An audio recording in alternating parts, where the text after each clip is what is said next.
ಇದೀಗಲೇ ಎಲ್ರಿಗೂ ಗೊತ್ತಿರುವ ಹಾಗೆಯೇ 18/12/2023 ಒಂದು ದೊಡ್ಡ ದುರಂತವೇ ತಪ್ಪಿ ಹೋಯಿತು. ಯಾಕಂತ ಹೇಳಿದರೆ ನಮ್ಮ ಹೋರಾಟ ಮಿತ್ರರಾದಂಥ ಮಟ್ಟಣ್ಣವರ ಮೇಲೆ ಧರ್ಮಸ್ಥಳದ ನೇತ್ರಾವತಿ ಆಸುಪಾಸಿನಲ್ಲಿ ಏನು ಸೌಜನ್ಯಳ ಅಪಹರಣ ಗ್ಯಾಂಗ್ ರೇಪ್ ಆಯಿತೋ ಇದನ್ನು ಒಂದು ರೀತಿಯಲ್ಲಿ ಯಾವ ರೀತಿಯಲ್ಲಿ ಅಲ್ಲಿ ಕಿಡ್ನಾಪ್ ಆಗಿದೆ, ಯಾವ ರೀತಿಯಲ್ಲಿ ಕೊಂಡೋಗಿ ಅತ್ಯಾಚಾರಕ್ಕೆ ಪ್ರಯತ್ನ ಪಟ್ಟಿದ್ದಾರೆ, ಎಷ್ಟು ಮಂದಿ ಇದ್ರು, ಅದನ್ನು ಮರುಸೃಷ್ಟಿ ಮಾಡಿ ಮಾಧ್ಯಮಗಳಲ್ಲಿ ತೋರಿಸುವಂಥ ಒಂದು ಶೂಟಿಂಗ್ ನಡೀತಾ ಇತ್ತು. ಆ ಸಂದರ್ಭದಲ್ಲಿ ಧರ್ಮಸ್ಥಳದ ಕೆಲವು ಅತ್ಯಾಚಾರಿಗಳ ಜೊತೆಯಲ್ಲಿ ಶಾಮೀಲಾಗಿದ್ದವರು, ಅದಕ್ಕೆ ಪ್ರೋತ್ಸಾಹವನ್ನು ನೀಡುವಂತಹ ದನಕೀರ್ತಿ ಹಾರಿಗ ಇರಬಹುದು, ಭಾಸ್ಕರ್ ಧರ್ಮಸ್ಥಳ ಇರಬಹುದು, ಅವರ ನೇತೃತ್ವದಲ್ಲಿ ಇನ್ನಿತರ ಕಾಮುಕರ ರಕ್ಷಣೆಯನ್ನು ಮಾಡಿಕೊಂಡು ಬಂದಂತ ಎಲ್ಲ ಪ್ರಕರಣದ ಮಾಹಿತಿಗಳು ಕೂಡ ಇರುವಂತ, ಅದನ್ನೆಲ್ಲವನ್ನು ಅದುಮುಕ್ಲಿಕ್ಕೆ ನೋಡ್ತಿರುವಂತ ಏನು ದುಷ್ಟ ಶಕ್ತಿಗಳಿದ್ದಾರೆ ಎಲ್ಲ ಸೇರಿಕೊಂಡು ಒಂದು 100-150 ಮಂದಿ ಮಟ್ಟಣ್ಣವರನ್ನು ಗೆರವು ಮಾಡ್ತಾರೆ. ಇದು ಷಂಡತನದ ಪರಮಾವಧಿ. ಮಟ್ಟಣ್ಣವರು ದಕ್ಷ ಪೊಲೀಸ್ ಅಧಿಕಾರಿಗಳಾಗಿ ಈ ಒಂದು ರಾಜಕೀಯ ವ್ಯವಸ್ಥೆಗಳಲ್ಲಿ ಸೋತು ಅದನ್ನು ನೋಡಿ ಆ ಭ್ರಷ್ಟಾಚಾರವನ್ನು ನಿರ್ಮೂಲನೆ ಮಾಡಬೇಕು ಅನ್ನುವಂತಹ ಒಂದೇ ಉದ್ದೇಶದಿಂದ ವಿಧಾನಸಭೆಯೊಳಗೆ ನುಗ್ಗಿ ಹುಸಿ ಬಾಂಬನ್ನು ಇಟ್ಟು ಜನರಿಗೆ ಭ್ರಷ್ಟಾಚಾರದ ವಿರುದ್ಧ ತೊಡೆತಟ್ಟಿ ನಿಲ್ಲಕ್ಕೆ ಒಂದು ಪಂಕ್ತಿಯನ್ನು ಹಾಕಿಕೊಟ್ಟಂತ ಯಾವುದೇ ಒಂದು ಕಿಡಿಗೇಡಿಗಳಿಗೆ ಇರಬಹುದು, ಯಾವುದೇ ಒತ್ತಡಕ್ಕೆ ಜಗ್ಗದೆ ಸಮಾಜವನ್ನು ಬಡಿದೆಬ್ಬಿಸಬೇಕು, ಸತ್ಯ ಧರ್ಮ ನ್ಯಾಯ ನಿಷ್ಠೆಯಿಂದ ಬದುಕಬೇಕು, ಭ್ರಷ್ಟಾಚಾರದ ಅಂತ್ಯ ಆಗಬೇಕು, ಲಂಚಾವತಾರಗಳು ನಿಲ್ಲಬೇಕು, ಎಲ್ಲ ಉದ್ದೇಶವನ್ನು ಇಟ್ಕೊಂಡು ಹೋರಾಟವನ್ನು ಮಾಡಿಕೊಂಡು ಬಂದವರು. ಇದೀಗಲೇ ಅವರು ಬರೇ ಕರ್ನಾಟಕ ರಾಜ್ಯದವರು ಆದರೂ ಕೂಡ ಈ ದೇಶದ ನಿರ್ಭಯ ಕೇಸಿನಲ್ಲಿ ಕೂಡ ಹೋರಾಟ ಮಾಡಿದಂತ ಒಂದು ಖ್ಯಾತಿ ಇದೆ ಅವರಿಗೆ. ಅದು ಬಿಟ್ಟು ಬೇರೆ ಬೇರೆ ಕೇಸುಗಳಲ್ಲಿ ಕೌನ್ಸಿಲಿಂಗ್ ಮಾಡುವಂಥದ್ದು, ಲವ್ ಜಿಹಾದ್ ಬೇರೆ ಬೇರೆ ಕೇಸುಗಳಲ್ಲಿ ಅವರು ಸಮಾಜಕ್ಕೆ ಒಳ್ಳೆಯ ಕೊಡುಗೆಯನ್ನು ಕೊಟ್ಟವರು.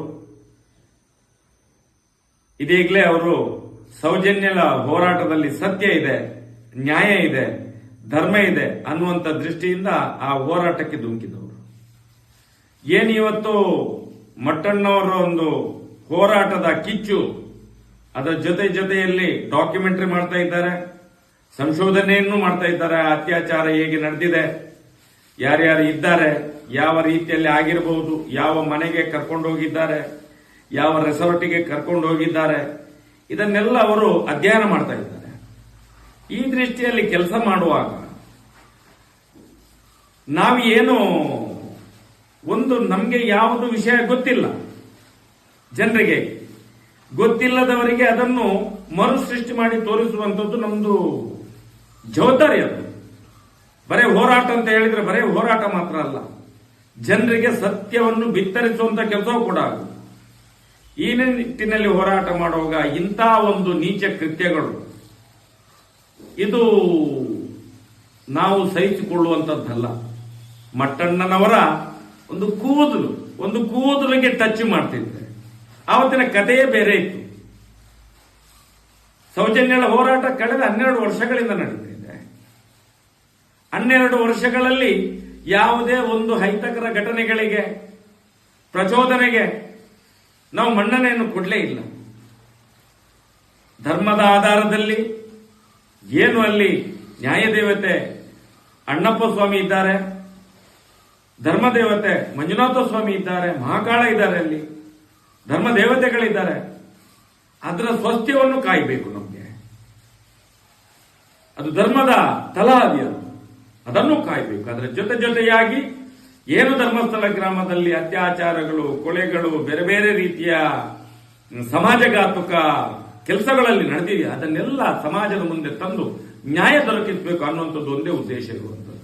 ಆದ್ರೆ ಈ ಭಾಸ್ಕರ್ ಧರ್ಮಸ್ಥಳ ಅಂತ ಹೇಳಿ ಬಜರಂಗ ದಳ ಅಂತ ಹೇಳ್ತಾನೆ, ಉದ್ದಕ್ಕೆ ಒಂದು 1/4 kg ಕುಂಕುಮದ್ದು ನಾಮ ಹಾಕೊಳ್ತಾನೆ ಪಾಪಿ.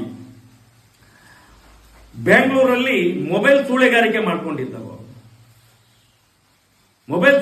ಮಾಡ್ಕೊಂಡಿದ್ದವ, ಇಲ್ಲಿ ಬಂದು ಹಿಂದೂ ಸಂಘಟನೆಯ ಲೀಡರ್. ದನದ ಮಾಂಸದ ದಂಧೆ ಇದೆ ಅವನ ಹತ್ರ, ಹುಲಿ ಚರ್ಮದ ವ್ಯವಹಾರ ಇದೆ, ಡೀಲ್ಗಳನ್ನು ಮಾಡ್ತಾನೆ. ಮಾಡಿ ಇವತ್ತು ಧರ್ಮದ ಶಾಪವನ್ನು ಕಟ್ಕೊಂಡು 2 ಕಿಡ್ನಿಯನ್ನು ಕಳ್ಕೊಂಡು 2 ದಿವಸಕ್ಕೊಂದ್ಸಲ 3 ದಿವಸಕ್ಕೊಂದ್ಸಲ ಏನೋ ಇದು ಮಾಡ್ತಾ ಇರ್ತಾನೆ, ಡಯಾಲಿಸಿಸ್ ಮಾಡ್ತಾ ಇರ್ತಾನೆ ಅವನು. ಅವನು ಹೇಳ್ತಾನೆ ಮಹೇಶ್ ಶೆಟ್ಟಿ ಬರ್ಲಿ ಇಲ್ಲಿಗೆ, ಮಹೇಶ್ ಶೆಟ್ಟಿ ಬರ್ಲಿ. ಅರೆ ಮಹೇಶ್ ಶೆಟ್ಟಿ ಯಾಕೆ? ನಮ್ಮಲ್ಲಿ ಇದ್ದಂತ ಕನಿಷ್ಠ ಪಕ್ಷದ ಯಾವುದಕ್ಕೂ ಏನೂ ಮಾಡ್ಲಿಕ್ಕೆ ಆಗದಂತ ಒಬ್ಬ ಸಾಮಾನ್ಯ ಕಾರ್ಯಕರ್ತ ಕೂಡ ಅವನ ಮುಖಕ್ಕೆ ಉಗ್ದ್ರೆ ಅಲ್ಲೇ ಬಿದ್ದು ಸಾಯುವಂತ ಪರಿಸ್ಥಿತಿಯಲ್ಲಿ ಇದ್ದಾನೆ. ಹಿಡ್ಕೊಳ್ಳಿಕ್ಕೆ 2 ಜನ ಬೇಕು ಅವನಿಗೆ.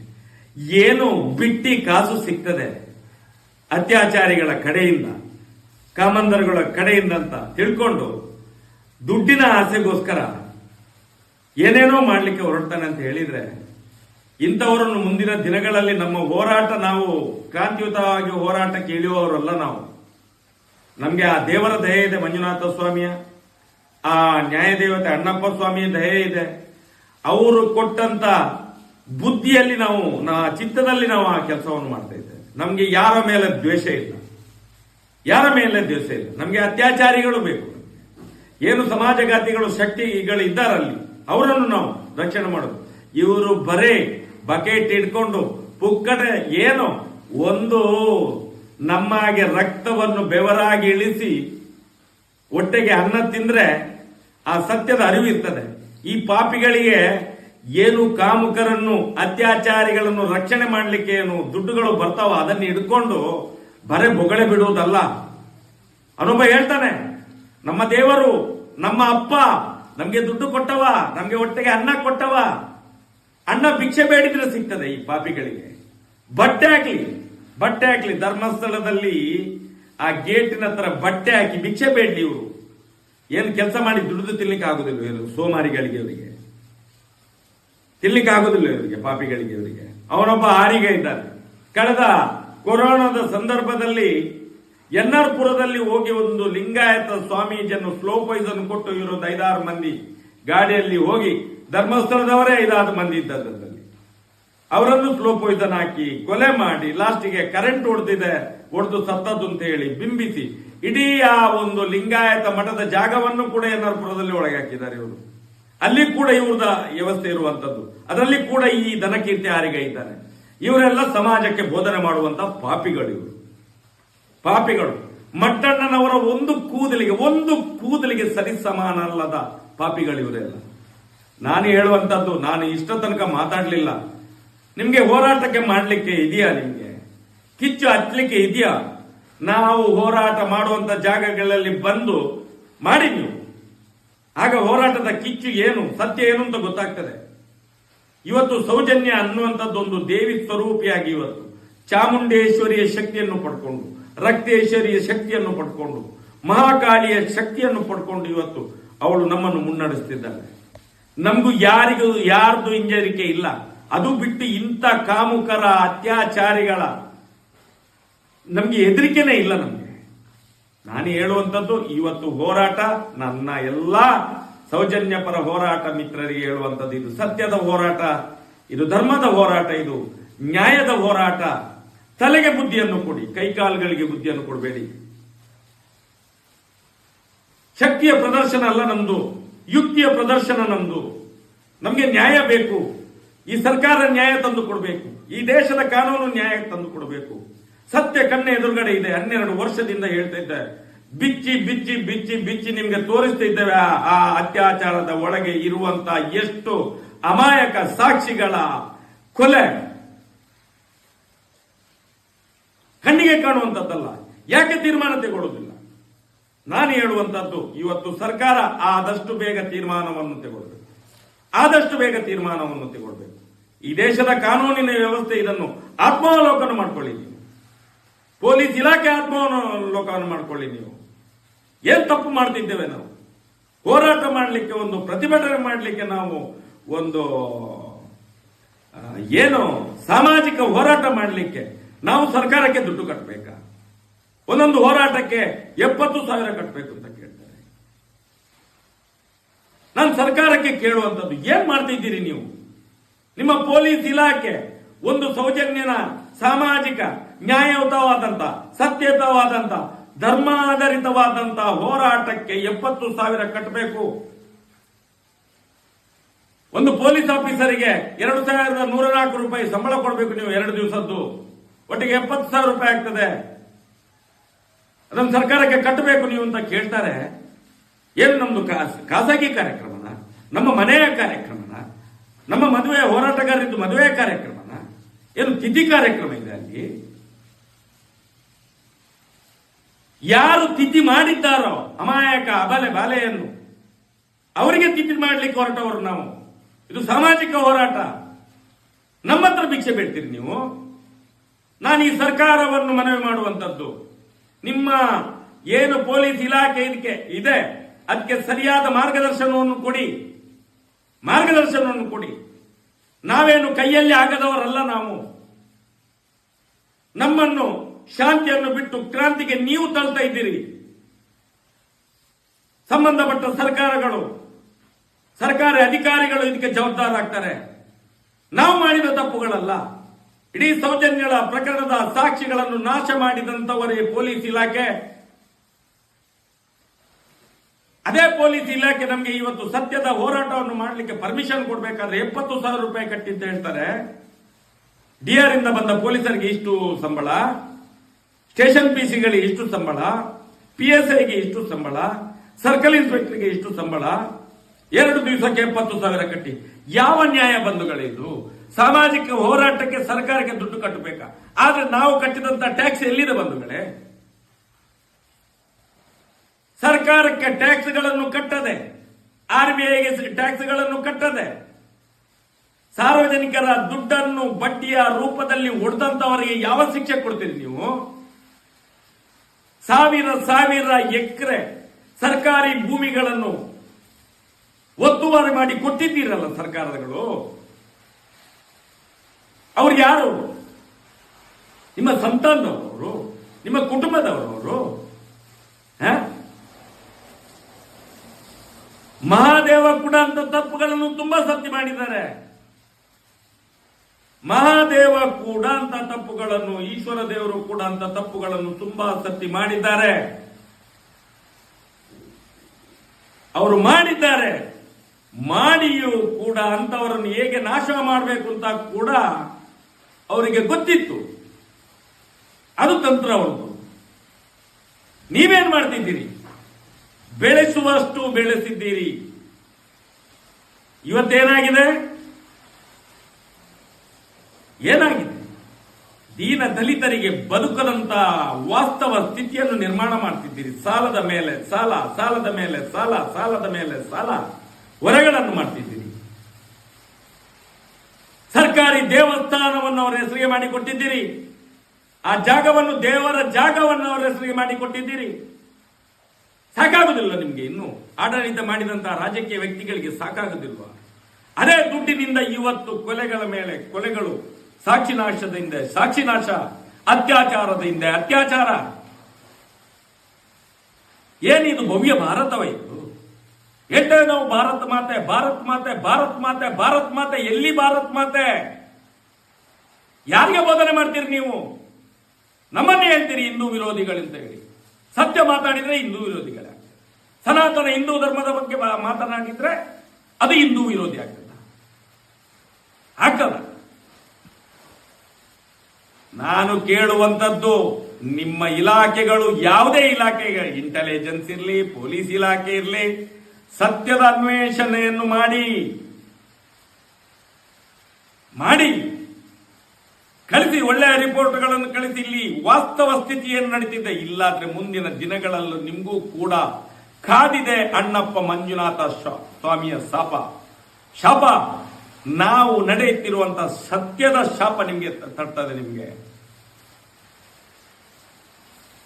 ಇಲ್ಲಿ ಏನು ವಾಸ್ತವ ಸ್ಥಿತಿ ಧರ್ಮಸ್ಥಳದಲ್ಲಿ ನಡೆದಿದೆ ಕಳೆದ ಶತಮಾನಗಳಿಂದ ತಿಳಿಸಿ. ಅದನ್ನು ಸೆಂಟ್ರಲ್ ಇಂಟೆಲಿಜೆನ್ಸ್ ಇರಬಹುದು, ಸ್ಟೇಟ್ ಇಂಟೆಲಿಜೆನ್ಸ್ ಇರಬಹುದು, ಸರಿಯಾದ ಮಾಹಿತಿಯನ್ನು ಕೊಡಿ. ನಾನು ಕೇಳುವಂತದ್ದು, ಮುಂದಿನ ದಿನಗಳಲ್ಲಿ ನೀವು ಮಾಡಿದಂತಹ ತಪ್ಪುಗಳಿಗೆ ನಿಮ್ಮ ಮನೆಯ ಸರ್ವನಾಶವೇ ಉತ್ತರ ಆಗ್ತದೆ. ದುಡ್ಡಿಗೋಸ್ಕರ ಸ್ವಂತಿಕೆಯನ್ನು ಮಾರಬೇಡಿ, ಸತ್ಯವನ್ನು ಮಾರಬೇಡಿ, ಸತ್ಯವನ್ನು ಬಲಿ ಕೊಡಿಬೇಡಿ. ಸಾಮಾಜಿಕವಾಗಿ ನಮ್ಮನ್ನು ಕೂಡ ಬಲಿ ಪಡಿಬೇಡಿ. ನೀವು ನಿಮ್ಮ ಸ್ವಾರ್ಥಕ್ಕೋಸ್ಕರ ಇಡೀ ಸಮಾಜವನ್ನು ಹಾಳು ಮಾಡಬೇಡಿ. ಈ ಸ್ವಾತಂತ್ರ್ಯ ಹೋರಾಟಕ್ಕೋಸ್ಕರ ಮಡಿದಂತ ಸಾವಿರ ಲಕ್ಷ ಸೇನಾನಿಗಳ ಶಾಪ ನಿಮ್ಮ ತಲೆ ಮೇಲೆ. ಸ್ವತಂತ್ರ ಭಾರತ ಬೇಕು. ಇದೆಯಾ ಇಲ್ಲಿ ಸ್ವತಂತ್ರ? ಕೊಟ್ಟಿದ್ದೀರಾ ನೀವು ಸ್ವತಂತ್ರ? ಉಳ್ಳವನಿಗೆ ಸ್ವತಂತ್ರ, ದಿನದಲ್ಲಿದ್ದನಿಗೆ ಏನು?